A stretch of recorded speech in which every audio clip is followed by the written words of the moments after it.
আসসালামু আলাইকুম। আল কোরআন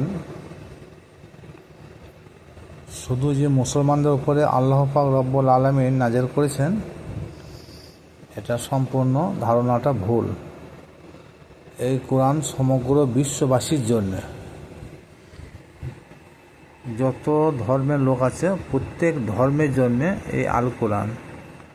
শুধু ধর্মের জন্য নয়, আবার যতগুলো দেশ আছে, হিসাব মতো 206টি দেশ আছে। 206টি দেশের প্রত্যেকটি দেশের জন্য আল কোরআন। প্রত্যেকটা দেশের প্রত্যেকটি জাতির প্রত্যেকটি ভাষাভাষীর উপরে এই আল কোরআন।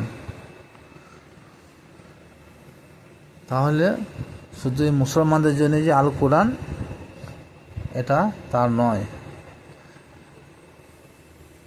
এই কোরআন আমাদের জীবন বিধান। শুধু কি মুসলমানদের জীবন বিধান তা নয়, সমগ্র বিশ্বব্যাপীর একটা জীবন বিধান। সেই আল কোরআনে সূরা বাকারা 208 নম্বর আয়াত, আল্লাহ পাক রব্বুল আলামিন বলেন, ইয়া আইয়ুহাল্লাযীনা আমানু উদখুলু ফিস সিলমি কাফাত ওয়ালা তাত্তাবিউ খুতুওয়াতিস শাইতান। অর্থ, হে ইমানদার বিশ্বাসীরা, তোমরা ইসলামে পূর্ণাঙ্গভাবে তোমরা দাখিল হয়ে যাও, আর শয়তানের পদাঙ্ককে অনুসরণ করিও না। শয়তান হলো তোমাদের প্রকাশ্য দুশ্মন। এই আয়াতে প্রথমে কথা বলেছেন ইমানদার বিশ্বাসীদের জন্য। তাহলে তাদেরকে বলেছে তোমরা পুরোপুরি ইসলামে দাখিল হয়ে যাও। এই পুরোপুরি ইসলামে দাখিল বলতে কি বোঝানো হয়েছে? নামাজ, রোজা, হজ, যাকাত তা নয়। কারণ বলেছে ইমানদার। তাহলে আজাজিল ফেরেশতা একদিন সমস্ত ফেরেশতা মণ্ডলীদের সর্দার ছিল, মাথার মুকুট ছিল, কিন্তু একটা কারণবশতে শয়তান পথ অবলম্বন করল। সেই পথটা কি? যে আল্লাহর একটা হুকুম অবমাননা করেছিল। কিন্তু সেই আজাজিল 50 বছর আল্লাহর ইবাদত বন্দেগী করেছিল, 6,36,000 বছর। কিন্তু সে কখনো আল্লাহর নৈকট্য লাভ করতে পারে নাই। তা আল্লাহ পাক রব্বুল আলামিন তাকে একটা হুকুমের মাধ্যমে পরীক্ষা করলো, যে তুমি 6,36,000 বছর যে ইবাদত করলে, ঠিক আছে, আল্লাহকে না দেখি করেছ, তা দেখি আল্লাহকে দেখি সিদ্ধা করি কি না। কিন্তু যখনই আল্লাহ পাক রব্বুল আলামিন তিনি আদম সৃষ্টি করলেন, আদম সৃষ্টি করার পর তিনাকে সুঠাম করলো। সুঠাম করার পর যখন তার ভিতরে নিজের রূহ আকারে প্রবেশ করলেন, তখন ফেরেশতাদেরকে হুকুম করলেন, সমস্ত ফেরেশতা হুকুম মানলেন বা সিজদা করলেন, কিন্তু ইবলিস ব্যতীত। ইবলিস সে আদমের মধ্যে আল্লাহ রয়েছে এই কথাটা সে অস্বীকার করলো, সে বুঝতে পারলো না।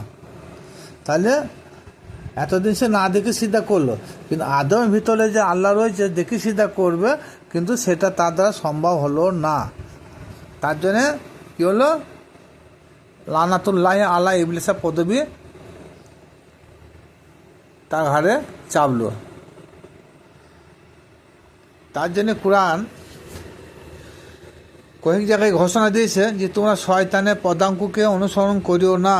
শয়তানের পদটা হলো কোথা থেকে এলো? আল্লাহর একটা হুকুম অবমাননা করার জন্যে। সেই হুকুমটা কী ছিল? আদম সিজদা না করার জন্যে। তাই আমরা শয়তানের হাত থেকে বাঁচতে হলে, শয়তান মুক্ত হলে, খানায় মুক্ত হতে হলে আমাদেরকে আল্লাহ যে আদমের মধ্যে বিদ্যমান, সে আদমের দ্বারা, আদমের মধ্য দিয়ে আল্লাহকে সিজদা করতেই হবে। কারণ সূরা জিনে 18 নম্বর আয়াতে আল্লাহ পাক রব্বুল আলামিন বলেন যে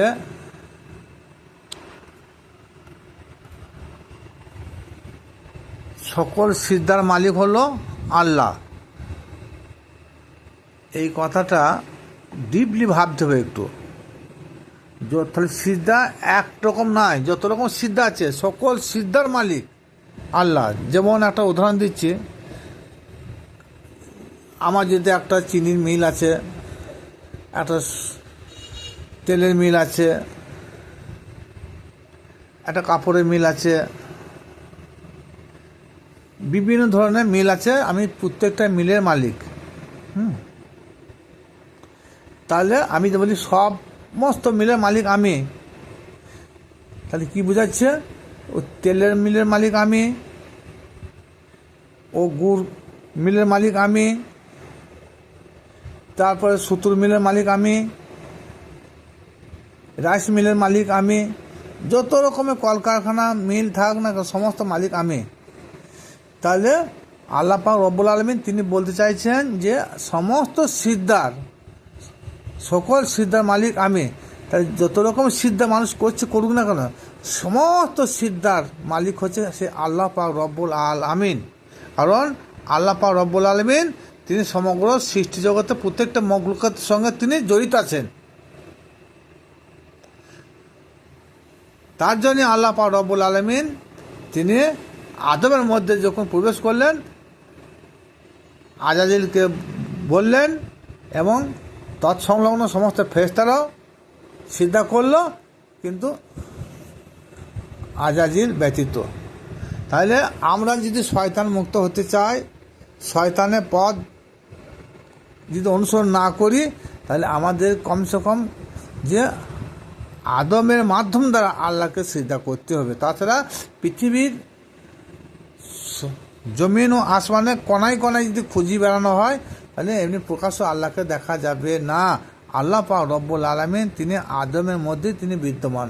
কারণ তারপরেও আবার বলেছেন যে রসুলের অনুসরণ আমার অনুসরণ, রসুলের মহব্বত আমার মহব্বত, রসুলের ভালোবাসা আমার ভালোবাসা, রসুলের অনুগত যে করবে সে আল্লাহরই অনুগত করা হবে, রসুলকে যে দেখবে সে আল্লাহকে দেখবে।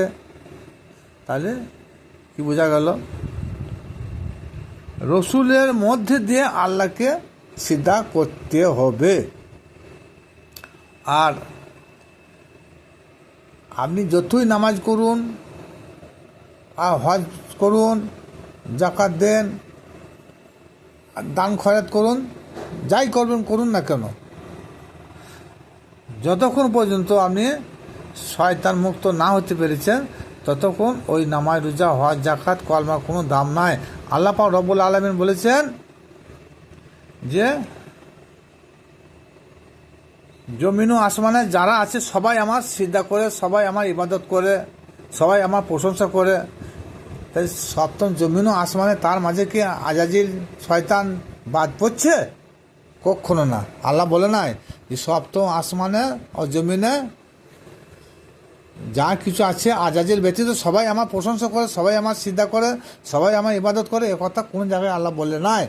তাহলে সপ্তম জমিন ও আসমানের মধ্যে আজাজিলও বিদ্যমান। সুতরাং আল্লাহ কুরআন মোতাবেক বোঝা যাচ্ছে যে আজাজিল ফেরেশতা সেও আল্লাহকে ডাকে, আল্লাহর প্রশংসা করে, আল্লাহ তসবিহ পাঠ করে, আল্লাহর সিজদা করে। তাহলে সে শয়তান হয়েছে তখনই যখন সে আদমের মধ্যে দিয়ে আল্লাহকে সিজদা করে নাই, তার জন্যে তার নাম হয়ে গেল শয়তান।